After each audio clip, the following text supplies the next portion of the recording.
So let's begin with LA County. The most recent development, as Anthony mentioned just a few moments ago, is that they submitted their county variance earlier this week, and we just reviewed the state's website, and as of this morning, the variance has actually been granted. What this means is that more businesses, including dine-in restaurants and hair salons, will be allowed to resume operations within the LA County, subject to specific restrictions, of course. So having said that, we strongly recommend that all businesses operating within the county monitor this issue and review all of these guidelines. Now, I will be talking about some of the most important issues that have been going on within the county, starting with the most recent order by the health department officer, which was issued on May 26th of this year. Now, the order allows lower risk businesses to reopen, and these lower risk businesses include retail, manufacturing, and logistics, non-essential office-based businesses, and indoor malls and shopping centers. Now, all of these lower risk businesses must prepare, implement, and post a reopening protocol.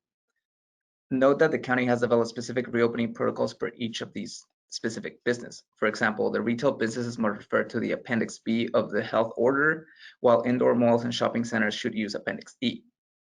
In some shape or form, these protocols include 5 major measures, which are workplace policies and practices to protect employee and customer health, measures to ensure physical distancing, measures to ensure infection control, communication with employees and the public, and measures to ensure equitable access to critical services.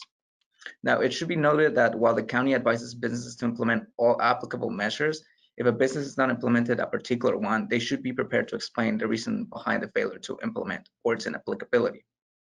Now, I'm not going to go into detail as to what each of these entail, but here are some of the measures that I wanted to highlight.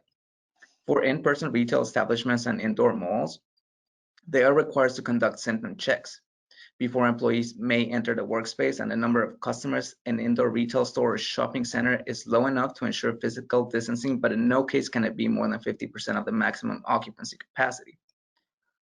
Also note that for indoor malls, in the event that 5 or more cases are identified within the workplace within a span of 14 days, the employer should report the outbreak to the Department of Public Health.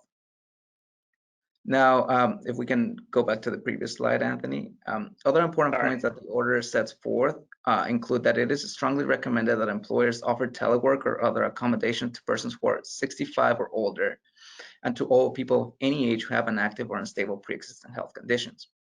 Now, another important point is that the order requires members of the public who enter the facility to wear a face covering. Interestingly enough, though, the protocols, rather than the order itself, provide that the individuals with chronic respiratory conditions or other medical conditions that make the use of a mask hazardous are exempted from this requirement. Now, the order is effective until further notice, which means that there's not really an expiration date as of right now. Now, if we can move to the next slide. And this is getting into the city guidance that just was posted this week, this next slide. But Rick, before we move on though, too, I'm getting a few questions through the software here. And, you know, it's pretty big news about the LA County variance that's been approved. So stepping back a bit, that means that we get to move into the extended phase 2 step, correct? So the businesses, so this even means for restaurants that are closed for the LA County can now start having dine-in